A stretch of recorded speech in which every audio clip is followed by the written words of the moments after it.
Hello to everyone. My name is Dmitro Mikhailov. I'm a postdoctoral fellow in Beijing Normal University.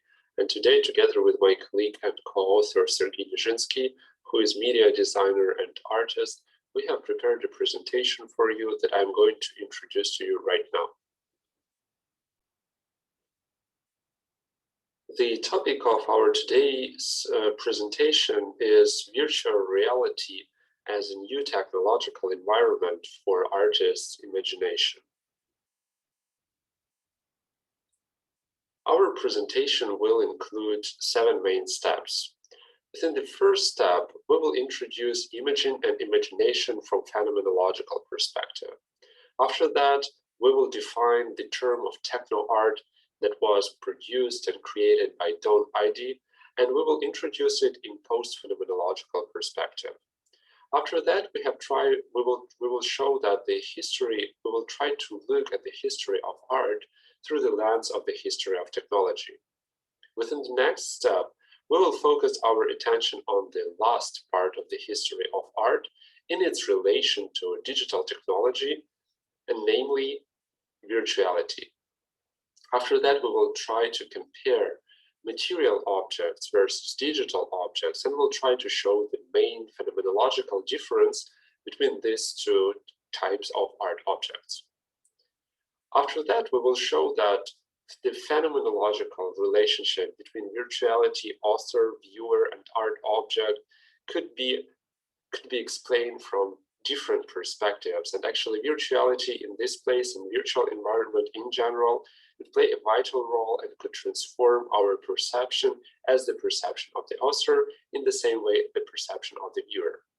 And we will conclude our presentation with a small case study. This is the exhibition that was created by Sergei, by my co-author, and I was the curator of this exhibition, and this exhibition represents a completely virtual environment that I'm going to introduce to you and to show how all the previous findings that were developed in my presentation previously could be summarized in this exhibition.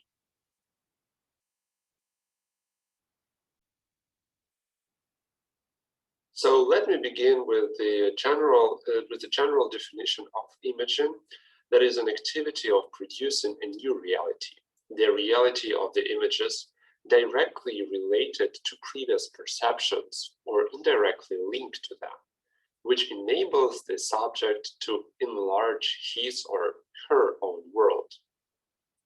As a result, imagination is not an isolated activity which would again trap the subject within itself. It is closely related to perception, remembering, and empathy. So this link or relation of the imagination to perception is very important for our presentation because, as we will show in a minute, this relation to perception is also a very important when we are using different technological tools, and post-phenomenology actually helps us to understand the way of how technology changes our perception. In the same way, we could see how imagination linked to technology and to our perception and different parts of this perception as remembering, empathy, and so on. So from the very beginning, I'm going to introduce the term of techno-art that was produced by Don Heidi from the post-phenomenological perspective. And here I will start with the 3 main and quite general statements that I will introduce further during my presentation.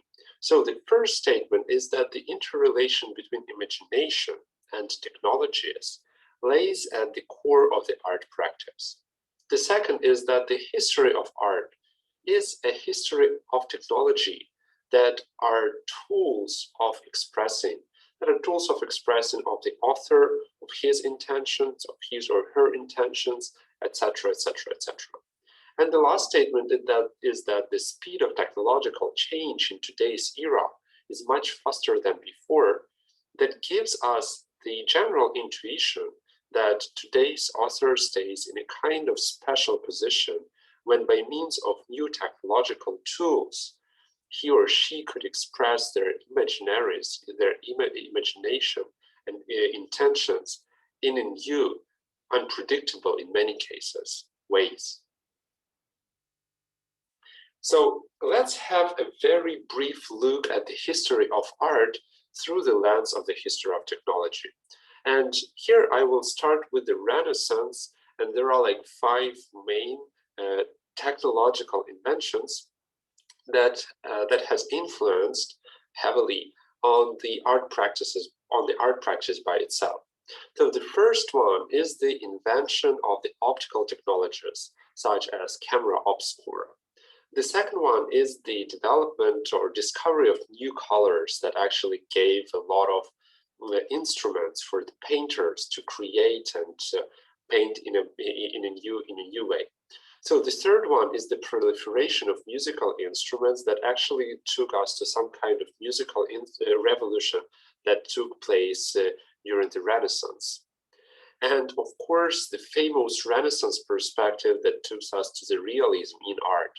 So from this kind of angle, we might find out that generally some kind of new inventions in technologies are closely related to the way of how author could express themselves and could create some kind of a new school or a new movement within the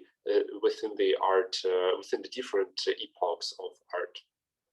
The same we could find out with the Impressionism, where the invention of metal paint tube and new pigments gave birth to new colors, and as a result to the evolvement of the huge art movement that is called Impressionism.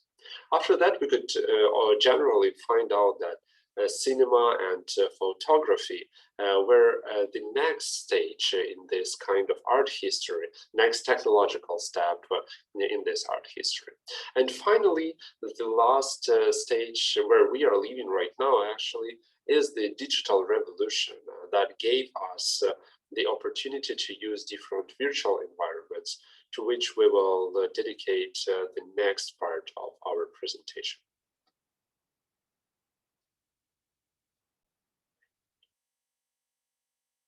According to post-phenomenological perspective, every technological object isn't neutral, because every technological object could reveal and conceal some parts of the reality at the same time within its use. So we could say that actually virtuality, in our personal opinion, also includes this revealing concealing structure. In our presentation, we will focus our attention more on revealing component of virtual reality. But talking about concealing, we could highlight that actually virtuality is always partial, because it excludes some haptic or tactile relation to the art object. Talking about revealing part of the virtuality, we could highlight that virtuality is a meaningful environment for artistic expression, because it provides the author with new expression tools. That's the part that we have already talking about in our presentation, our previous parts. But what is important to highlight here is that actually virtuality as a new part of a technological environment represent a new artistic tool or a new way of expressing for an artist, and includes a lot of different expression tools. So except for that, virtual environment exists as an archive for saving meanings, objects, and senses.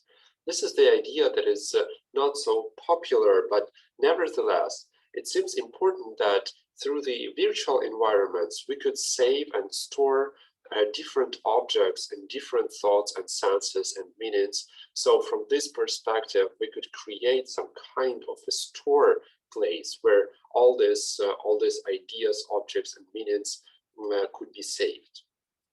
Also, in a virtual environment, the author could create, or we could also say reveal, objects that haven't existed before. In such a way, virtuality helps to reveal new elements of reality. Moreover, virtuality is also an environment for simulating different processes. For example, interaction between non-existent objects, So we could see how these non-existent objects interact one with another and what kind of consequences this kind of interaction might have.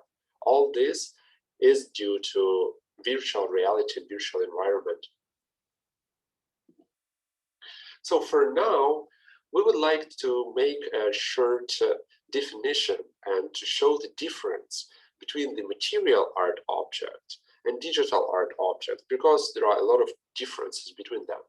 So talking about material art objects, we might say that all of them are always located in time and space. They are fragile, and of course, they are one of a kind. But talking about digital objects, we could see a little bit different perspective. So first of all, digital art objects are dislocated in time and space. It means that they basically are completely accessed from every part of the world, depending on your internet connection, of course. Secondly, digital art objects are much more flexible and does not depend on special or specific material, as in the case of material art objects. Digital art objects may be copied, and this is a very important part because it takes us to the question of authenticity of this object. If it could be copied so easily, is it authentic, and where is the original?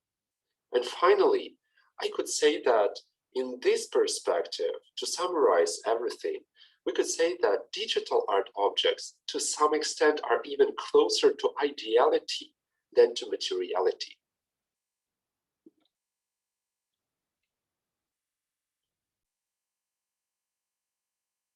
Post-phenomenology is closely related to the theory of mediation. Actually, the concept of mediation lays in the core of the post-phenomenological school of thought.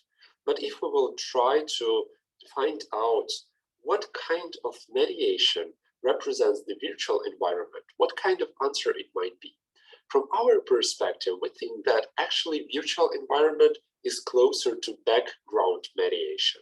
It means that it creates the general environment for creation for the artist, where he could make something, where he could introduce his intention and create different objects, while the virtual environment stays in the background of his attention.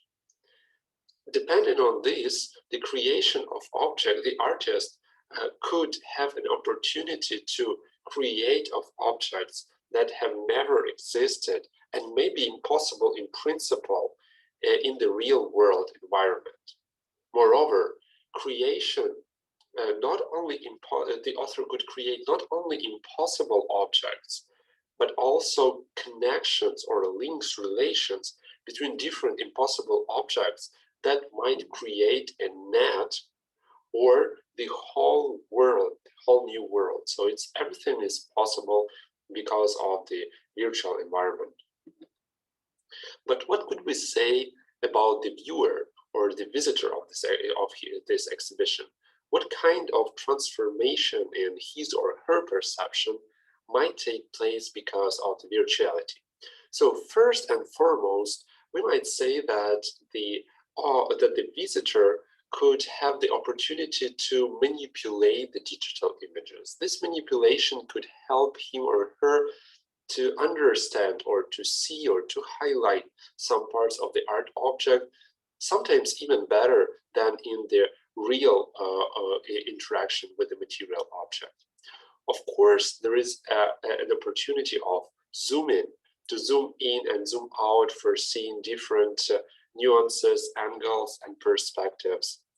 And maybe one of the most important parts of the virtual environment is its dislocality, namely availability of the exhibition or installation from all over the world, depending, of course, on your internet connection.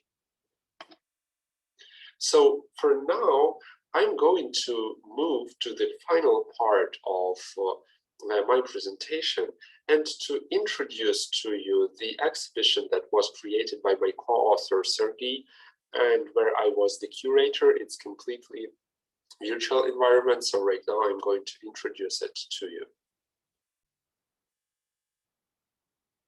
So due to some time limits, I'm going to introduce you only a small part of our exhibition. But generally speaking, I just want to provide you with the opportunities that this virtual environment could give. Right now, we are standing in the first room of our exhibition. And as you might find out, we have a couple of art objects in this room. So what kind of opportunities you might have? It's like zoom in and zoom out to see like the better or in different nuances the art object. You could also take a look around to see other art objects. There are 4 of them in this room. And generally speaking, what is more important, you have an audio guide that we have created together with the Sergey. Here, like pushing this button, you can find out our audio guide where we are explaining what this exposition is about and trying to introduce the real meaning of these objects and this exposition in general. So for now, I will just give you a short summary or a short introduction to this exposition because the conceptual part is really important. So the general structure of the exposition, as I have already mentioned, consists of 7 parts or rooms that build in a precise conceptual sequence. The order of rooms isn't random. Its sequence aims to illustrate the idea of evolution that starts from the first room and finishes in the last 7th part. The idea of evolution is taken in this exhibition from the point of view of the evolution of the theme. The theme, from our perspective, is one of the most fundamental elements of reality in general. It is taken not only as a regular component of our everyday life, but as a more metaphysical part of today's reality in general. That is why the movement from the first room to the next rooms of the exhibition represents different states of aggregation of the thing. More importantly, in this work, we are leaving an anthropocentric perspective aside and trying to see the relationship between a human being and a thing only as a part of a wider evolutionary process of the thing itself. You could also see that with this button, you could understand, you could get the general annotation of the room with some descriptions of the art objects that are involved. And I do hope that you will be interested in this exposition and you could take a look for all 7 rooms step by step. In the very end of my presentation, I just want to say that this exposition was created by X Platform, that is an institution that is specialized in the integration of new technologies into visual arts. And one of the key products of X Platform is Pengram. This innovative online art institution aims to strengthen institutional cross-cooperation and create a platform for innovative technologies and visual arts synergy. And actually, X Platform, the part of this platform, I'm the part of this platform and the author of this exposition also, tries to create actually different virtual environments for different purposes. This is like the main idea, one of the main idea of the X Platform. So here you might also find some links. So thank you for your attention, and here you may find some contacts and useful links that I have used within my presentation, and I do hope for a fruitful discussion of this presentation. Thank you.